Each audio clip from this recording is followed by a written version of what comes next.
This is the new TC Pride Podcast, episode 134, on location for a special festival preview with Twin Cities Pride Board Chair, Darcie Baumann. Twin Cities Pride Podcast, we are on location in beautiful St. Louis Park, Minnesota, to record a very special festival preview episode of the Twin Cities Pride Podcast, and I'm here with Darcie Baumann. And so Darcie, you're the board chair of Twin Cities Pride, and of course there's this little party happening next weekend in Loring Park, so we didn't want to take too much of your time today, but we did want to take just a little bit here to catch folks up on some events that have been kind of developing over the last few years around police presence at the festival, protesters, some things around the parade, corporate involvement, those kinds of things. So let's just jump right into it. But actually, first things first, let's talk about the one thing that we know everybody is worried about with the parade. There will be lesbians on motorcycles.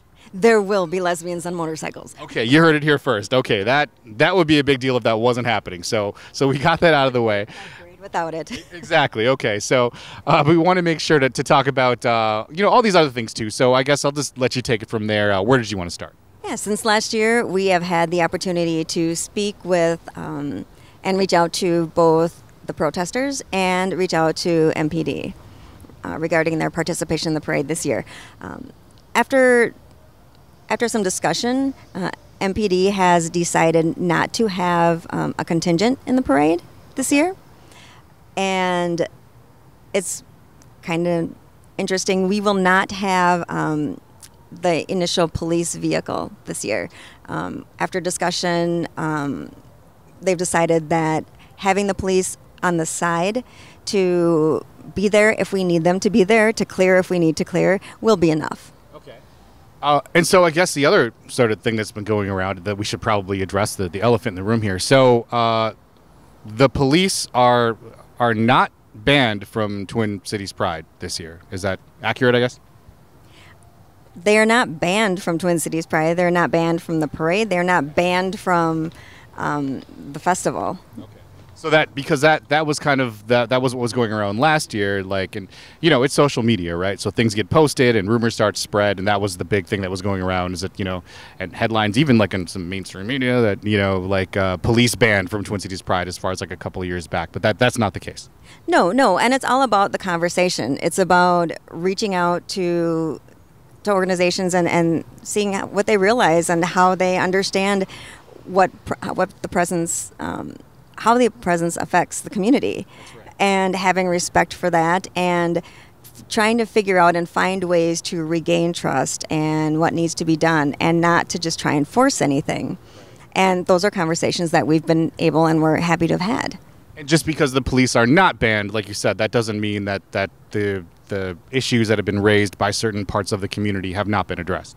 Yeah, and to clarify, when we've talked about police being banned, or when we've talked about anything like that, we are talking about participants in the parade. We are never talking about police that are there to protect us.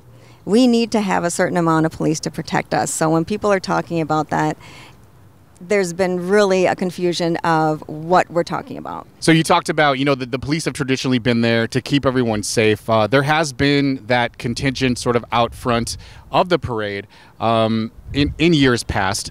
What can you tell folks about what that contingent has typically consisted of? We have had to have, by law, at least one police vehicle ahead of the parade to clear the path. Now, This isn't like a paid contingent as like XYZ organization who wants to be in the parade would be, right? Correct. It's part of the safety portion of the parade. So we actually end up paying the police to be that first vehicle. They've never been considered a contingent. They've always just been something that we've had to have. But what has happened historically is that Twin Cities Pride has allowed, since that one officer had to be there working, we've allowed other police departments, anyone basically who's like, to drive along with that working car. And officers then were allowed to walk along with that working car. That's right. And if we're talking about like from a traditional perspective, along with the lesbians on motorcycles that people can hear from blocks away, right? That gets people really excited. In the past, it's been like all the sirens and horns and all that. That's also kind of traditionally been a part of the parade, sort of the official start of the parade as well. It really has. That has been an official start, and if you ask many people around many different communities, what is the start of a parade, many of them will say the sirens and the lights from the police. Unfortunately, we were not aware of what it was doing to many members of our community. And once that was out, we were doing what we could to try to make that not happen anymore and not be a trigger for people any longer. And so, I mean, since we're talking about the parade, I guess we can just jump right into it. So how is the parade going to work this year? So we did say, so the lesbians and motorcycles will be there, but things are going to be a little bit different this year. Yes, Dykes on Bikes will be there. They will not lead off the parade this year. We will actually have Stonewall commemorative contingent this year leading off the parade. There'll be a banner that will be the width of the street, saying Stonewall 50, having the dates, and it will be also have the groups that are in that contingent will be carrying signs that replicas of signs from the 60s and 70s back in the Stonewall days, and new signs, basically to commemorate the whole 50 years. Right. So it will be, you know, a protest-style contingent. It will not be. Please do not say that I said that there is a protest at the beginning of the parade and we're having it. No. We are having a... Twin Cities Pride. You heard it here first. Twin Cities Pride is protesting itself this year. Just, there you go. That'll go viral, right? Yeah. No, that is not. Don't even.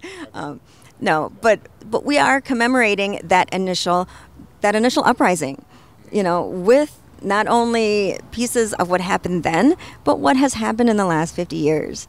Commemorating all of that with the deaf queer group will be in it. We'll have a youth group in it. We'll have, you know, Sisters of Perpetual Indulgence will be in it, and, you know, other groups and people that, you know, want to be along in there. That's right. And this, like I said, you know, there have been conversations this year with certain parts of the community. All of these things really happen as a result of those conversations and as a result of listening to what people in the community wanted. Correct. We, as a whole, try to make changes and we try to correct things as we hear about them. You know, when you've done this, you know, many people have been in here for several years, and you kind of get in a certain focus and a certain way of doing everything. And we're a volunteer organization, and in trying to make everything happen, we may not be aware of things. You know, when someone with autism came to a community meeting and said, "Hey, I don't have a place to go," we're like, "Well, duh."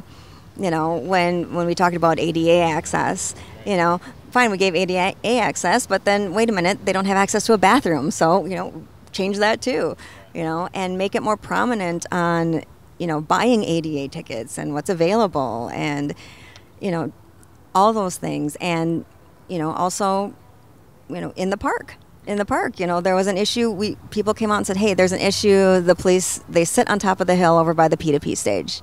Yeah. And as an organizer, I may go by the PDP stage and they may be there. I don't know how long they've been there. So when it was brought to our attention, we went to Park Police and said, "Hey, we don't want you sitting in that spot. You know, people aren't comfortable." And so the more people can let us know and the more patient they are about getting changes made, we try to make them. That's right. So you talked about the Sisters of Perpetual Indulgence. That's kind of tricky to say. Sisters of Perpetual Indulgence. So, Ladies of the Lake. Yeah. So they are Twin Cities Pride's community champions this year, right? Yep. Correct. That's right. And so I'm really excited to see them out, sort of leading the parade this year. They just kind of like spread joy and goodwill, kind of wherever they go. They do, and they help take that guilt away from people to be who they are. You know, there really is a lot of guilt that goes along with being an LGBTQ person, and their whole thing is to let people live and be who they are, and to do what they can to take that guilt away. They're an awesome organization. They help fundraise for other organizations. So we talked about so Twin Cities Pride, you know, will not be protesting itself this year. Let's go and clear that up again. However, so what can you tell people about what the organization expects with regard to protesters again this year? We've tried to reach out to protesters, and we are continuing to try to reach out to protesters. The people that are at Twin Cities Pride would probably be their largest allies. There is the community as a whole, and we invite them to be part of the parade. And we also have a tent by the P2P stage that is open for organizations to share stuff, and we also invited them to be, a part of that, and to share literature and to share, statistics and stuff with people, and to help get them, involved in their community efforts. We also want to remind people that the parade won't be on Hennepin Avenue this year. It's going to be, I'm still not exactly sure where it is. It's been changed a few times, but we do have that under control. But it's not going to be on Hennepin Avenue this year. So I'm sure people know, last year the parade was delayed by several hours. We're certainly not expecting that this year, but there have been things put into place in case there is a delay of any kind. There have been, there's food now accessible and porta potties accessible if there is a delay of any kind. Correct, and you can also join us on Twitter, and so this year, and we apologize for last year, in trying to do everything and trying to do what we were told we thought was right, we're not communicating as well as we should have. So this year... Which happens. I mean, with an organization as huge and a community as huge as Twin Cities Pride, I mean, these things happen. I think the important thing is that we recognize that mistakes were made and that opportunities for growth exist. Exactly. And so it is definitely in our plan this year to share on social media, especially Twitter, and there's also an Alertus app that will be available for everyone to download. So if there's any major things that happen, whether it be weather, whether it be, huge delays, anything like that, we can actually get that out to you. But Twitter is probably going to be your best bet for keeping up to date on anything, especially during the parade, if there's any delays. The other thing we wanted to mention, too, is that, we've talked about already how a police presence makes certain parts of our community feel unsafe or less safe. Unfortunately, kind of the opposite is true, too, where there are parts of our community that feel less safe when there isn't as much police presence. We really want people to know, though, that regardless of how much visible police presence there is, I mean, I'm just looking at it. I mean, I've been involved in some of the planning behind the scenes. I mean, the parade and the park is going to be about the safest place in the state of Minnesota that weekend. Maybe you can speak to that a little bit. Correct. And throughout the years, I know people have talked about having more police, having less police. Right after Pulse, we did really amp up the police presence. We just did, and that was a knee-jerk reaction.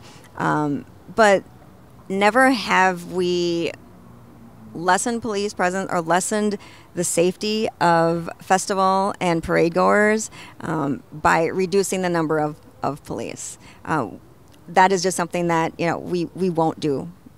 So when people talk again about the police presence, you're more so talking about the presence of police officers that are not working. Because I even had, people say to me in the elevator when I was on my way to Pride, not say to me, but they were having a conversation amongst themselves, but loud enough for me to hear, that why wouldn't you want to have more police officers? Like, these officers are not working. We have the same amount of police officers set to work a week ago as we have set to work today.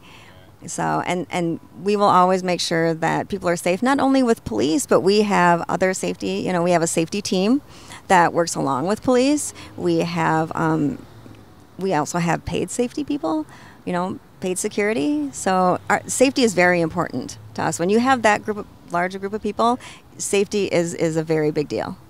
So last year we talked about, there were some concerns. There were some demands, essentially, that were brought up by some parts of the community. There have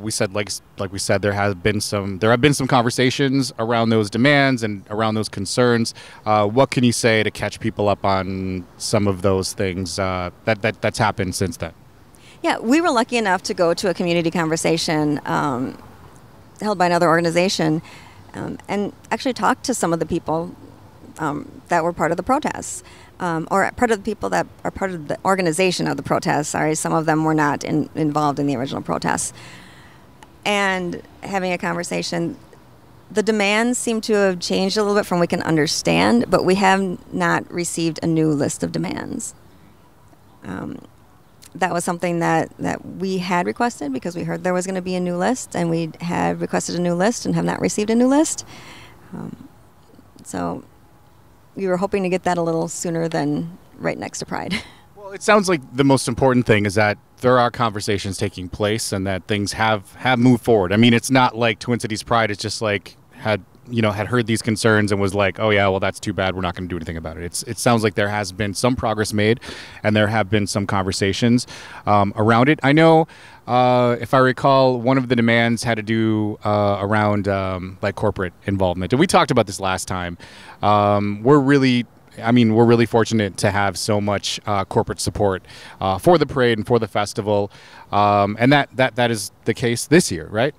That is the case this year. I mean, we do have corporate support. One thing that I will say that I'm really sad about is, with the protesters, one of the demands was to reduce corporate support. Well, we still have the corporate support in the parade, but unfortunately, an organization such as PFLAG is unable to be a part of the parade and has pulled out with issues of concerns about the protests and how long it takes, and people and one of the concerns that was brought up at that community meeting is people have booths too that they need to tend to, and having that delay, their booth is not being tended. So, but the conversations have been great. We've had that opportunity to have conversations that we didn't have in the past. So, whereas before we were able to, we were not able to talk to people about what was going on with the demands, and what we actually did already meet with those demands. And yeah, actually, I was really sort of disappointed to hear that as well. I mean, so I don't know how familiar people are with PFLAG. So PFLAG is like literally one of the first like LGBTQ like organizations. Briefly, I'm not going to tell the story properly, but it's basically was started by the mother of a gay man who walked in a parade holding a sign saying, "I love my gay son," at a time when it just didn't happen. So I mean that they go way back, and so hopefully I'm really hopeful that at some point we can get them back into the parade, because they're such a huge part of the tradition of the LGBTQ plus and just equality movement in general. But as far as like and anything else around the parade or safety at the park, like what else do you want people to know that we maybe haven't talked about yet? One thing that we do have this year is a partnership with actually some harm reduction organizations to have Narcan available. That's right. So Narcan is it's like the anti-overdose, basically. So what's been happening, I'm sure everybody knows at this point, anybody who's like turned on a TV basically knows that there's been an epidemic, I guess you could really call it, with overdosing with fentanyl and all this opiate sort of epidemic that's been happening. And this is not lost on Twin Cities Pride, and we're doing everything we can to make sure that people are safe at the festival. We talked about before we started recording here, it's like, yeah, there's unofficially, like, the Twin Cities Pride Festival has been recognized as one of the best places to party, essentially. It's official. There was, and I can't remember what list it is, but we actually made it on a Minnesota list that we are the best place to get drunk. Yeah, exactly. So, lots of opportunities to party like it's 1999, especially with TLC there, right? I'm gonna time travel to 1999, I think, for a little bit during the TLC show. But we do want to make sure that we're celebrating safely. I mean, obviously, it's the 50th celebration of Stonewall. I mean, a lot has happened since then. There's a lot to celebrate. But like you said, I mean, we do want to focus on harm reduction a little bit, and make sure that everybody makes it home safe after partying over the weekend. Correct. And as I mentioned, safety is the top concern for us at Twin Cities Pride. Making sure that all of our festival and parade goers are safe. That includes knowing and recognizing that people in situations of overdose may not always want to contact EMTs. They may not always want to call our dispatch area or grab someone. Oftentimes, the thought is to flee, and that is something that we recognize, and we know that to be true. One thing that we are lucky is that we have worked with the EMT group for about 6 years that we currently have. So if anything would come to that, we actually have a group that is understanding in our community of how our community works and will treat people with respect. That being said, we also understand that, people don't want to be around when someone comes around with an overdose. And that's completely understandable.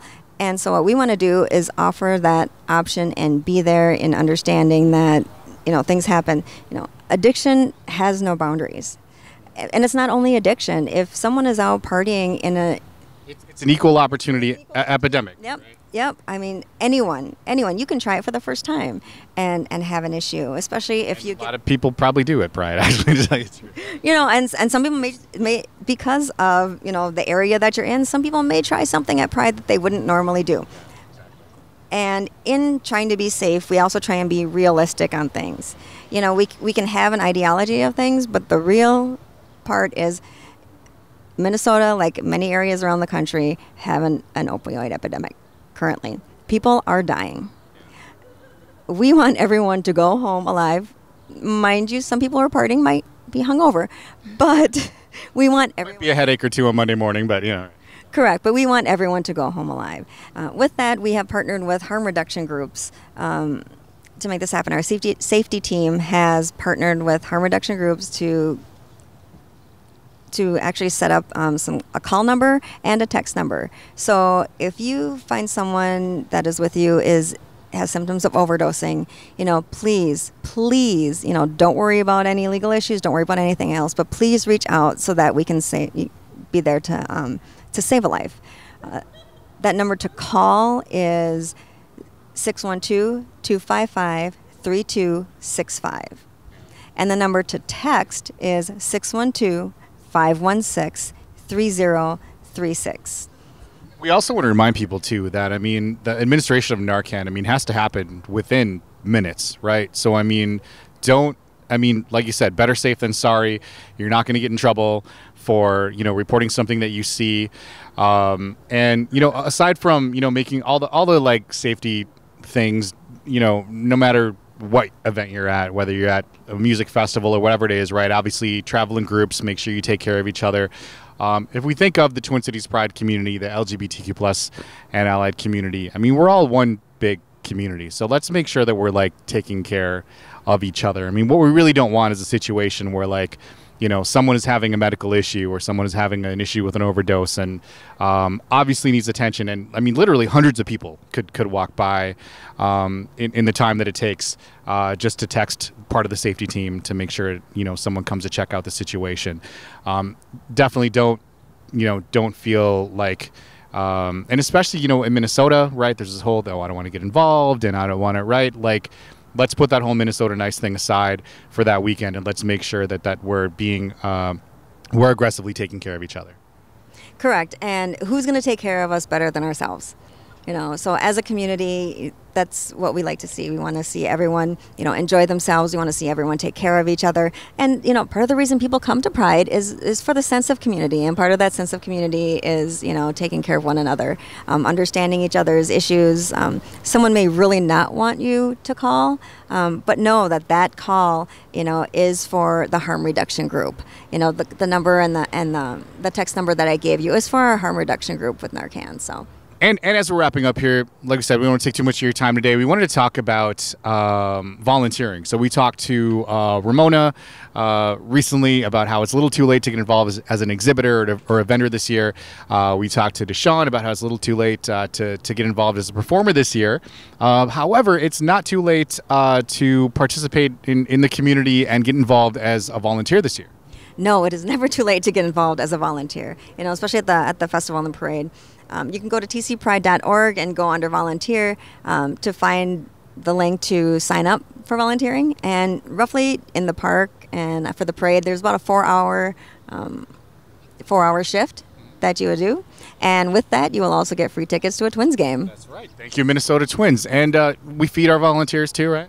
We do feed our volunteers. We have T-shirts for our volunteers. We feed our volunteers. We have a little goodie sack for our volunteers, and we try to take really good care of them because we appreciate what you do. And without you, we wouldn't have a festival. Yeah, Absolutely. So, and the last thing we wanted to talk about is that, we've talked a lot today about how the Twin Cities Pride Festival, it's a great opportunity to party. It's a great opportunity to, party like it's 1999 all weekend long. However, we also wanted to draw people's attention to the fact that it's actually a really great resource to learn about all these amazing organizations in the community that are doing really great work. Correct. And I remember my very first Pride, and it really reminded me when Miko said it on his video that, his first Pride was to actually he found resources. He didn't realize the term transgender was there until he attended Pride. And that happens for a lot of people. And to be able to go to Pride and walk around, a lot of people think out of those 400 booths, okay, you have a whole bunch of corporate booths, and we have a whole bunch of, people that are selling things. You very quickly run out of pockets and backpack space to put all the free stuff, right? Correct. But within that, you also find resources through the community, which is so important when people come to Pride, that they were able to find resources that they didn't even know existed. I did that in my first Pride. I walked around. I didn't know that all these organizations existed. Not only that, but, Twin Cities Pride is dedicated to letting nonprofits get their message out there to our community about the services and the things that they have for our community. This year we have about 25 waivers that we have given to small nonprofits to be able to get their message out there and get their services out there to the people that need them the most. Yeah, and let's just say, this, these booths, they're definitely an investment. They're not cheap, and so it's really great to see that Twin Cities Pride has really stepped up to make sure that information is accessible to the community. That's what makes our community. Without these resources, people wouldn't have what they needed in our community. So those booths and those organizations, they make our community. All right. Well, so with that, like I said, I'm sure you're really busy in this it's next weekend, Darcie. It's next weekend, so so I'm sure you. Yeah. My internal clock is off. I'm going to say that because we have moved it a week ahead of time for World Pride, which is the following weekend in New York. My internal clock is off. With all of these events that we're having, I'm thinking, okay, we have Family Fun Day this weekend. We have another week yet. We do not have another week. Exactly. Yeah. We're cramming a full month's worth of Pride into 3 weeks, which is fun, I guess. But makes things a little bit weird. So, but yes. So thank you. We appreciate your time today. We'll go and let you go. But is there anything else you wanted to say as we're wrapping up here? Oh, just thank you so much for having me. And hey, if you see any of the volunteers or any of the staff at Pride, say hi and say thank you. That would be great. It's really them that puts all this together. All right. Well, thank you so much for listening to the Twin Cities Pride podcast. That is going to do it for this episode, and we'll see you next time. The TC Pride Podcast is a production of the Non-Pod, nonprofit podcast community, and Twin Cities Pride. Subscribe now on iTunes, on Android, or by email at tcpridepodcast.org. Because we're in this together. Non-Pod turns your email newsletter, blog, or video content into a more powerful, more personal, more intimate, on-demand listening experience. Your podcast, your story, your voice, simplified, amplified. Learn more now at nonpod.com.